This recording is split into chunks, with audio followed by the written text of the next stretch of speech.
Die Landung auf dem Mond ist ein Projekt, das allein in den USA zeitweise 400.000 Menschen beschäftigt.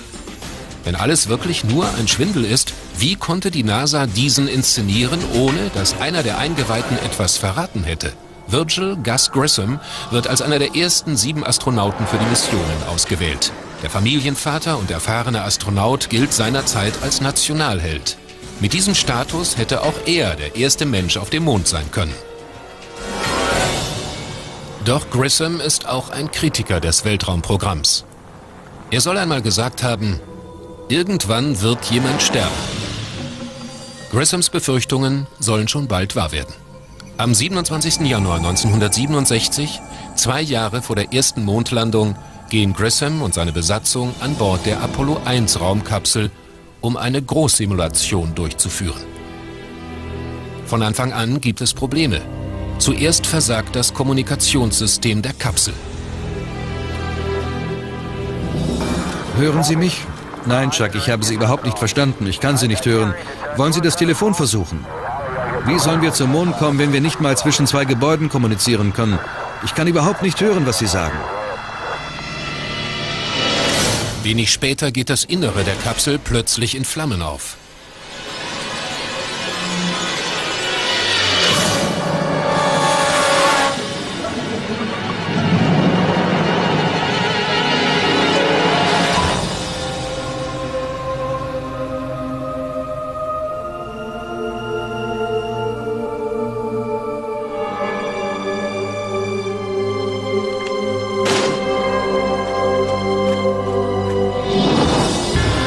Gus Grissom, Ed White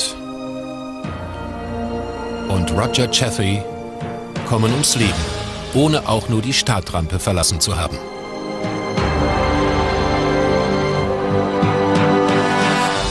Gus Grissoms Familie glaubt, dass das Feuer auf Apollo 1 kein Unfall war. Ich glaube, es war Sabotage. Die Befunde der Unfalluntersuchung und die Art, wie sie durchgeführt wurden, lassen Fragen offen. Auch ob die CIA oder eine andere Institution irgendwie darin verwickelt war. Ich bin sicher, es war kein Unfall. Gus Grissoms Familie weiß nicht, wer verantwortlich ist für seinen Tod oder warum er sterben musste.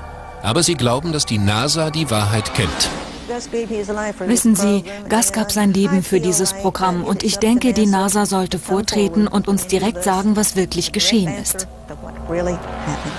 So bleibt es ein Rätsel, ob Gus Grissom und die anderen 2 Apollo 1 Astronauten Opfer eines tragischen Unfalls waren oder ob sie absichtlich zum Schweigen gebracht wurden, weil sie zu viel wussten. Die Ursache des Feuers ist bis heute ungeklärt und die Überreste der Kapsel befinden sich weggeschlossen auf einer Militärbasis. Doch Grissom ist nicht der einzige Apollo-Kritiker, den ein vorzeitiger Tod ereilte.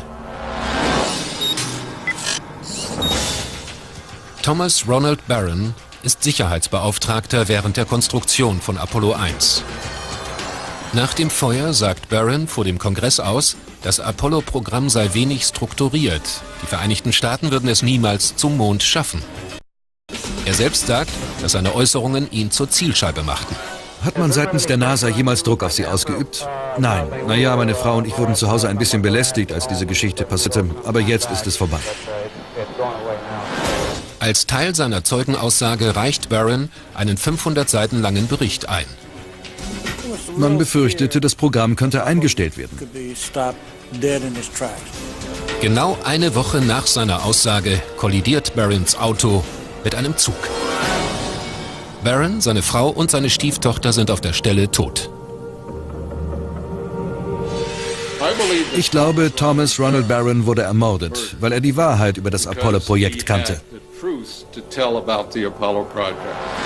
Barrons Bericht verschwindet unter mysteriösen Umständen und ist bis heute nicht aufgetaucht. Das Apollo-Programm wird fortgesetzt. Und damit auch die Reihe der Todesfälle. Zwischen 1964 und 1967 verlieren insgesamt 10 Astronauten bei Unfällen ihr Leben. Das sind 15% des gesamten Astronautenkorps der NASA.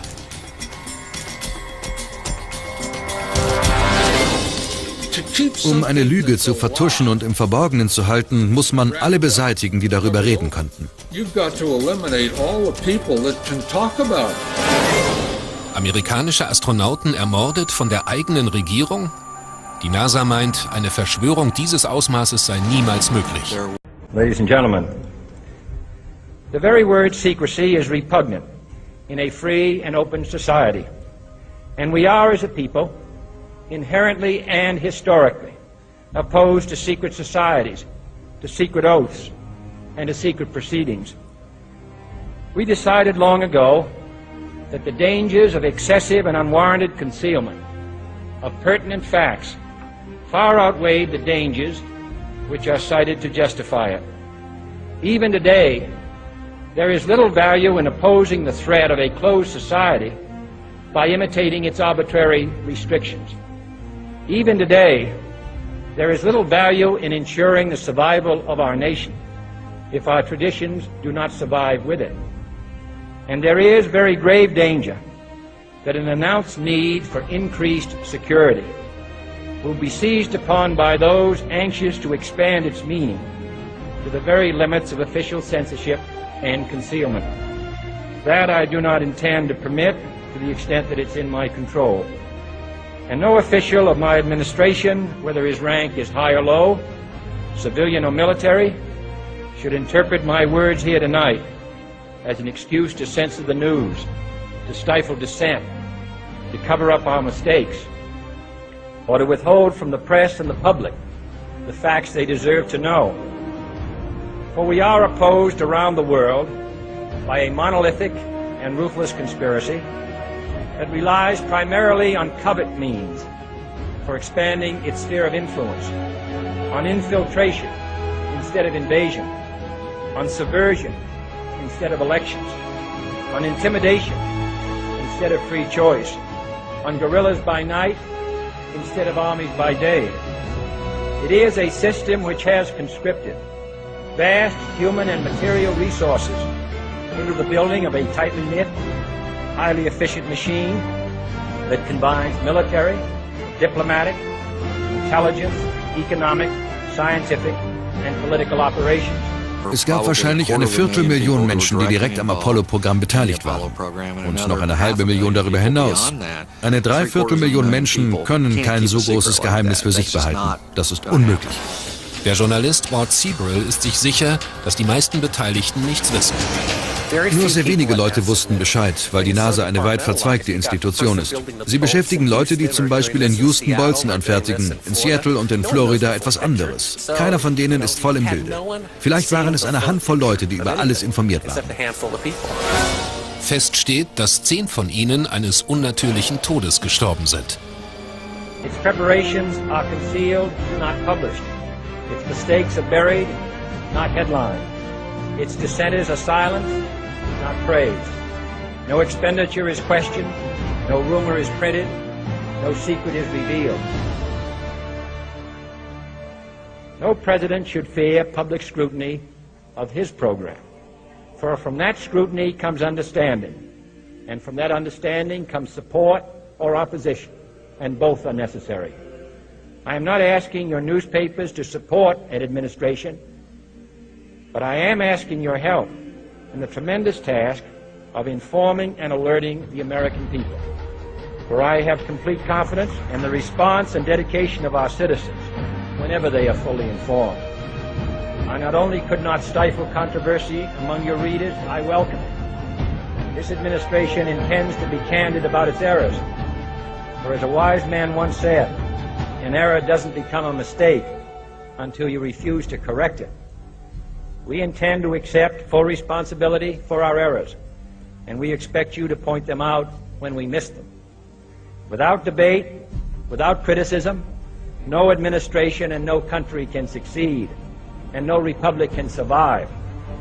That is why the Athenian lawmaker Solon decreed it a crime for any citizen to shrink from controversy. And that is why our press was protected by the First Amendment, the only business in America specifically protected by the Constitution, not primarily to amuse and entertain, not to emphasize the trivial and the sentimental, not to simply give the public what it wants, but to inform, to arouse, to reflect, to state our dangers and our opportunities, to indicate our crises and our choices, to lead, mold, educate, and sometimes even anger public opinion.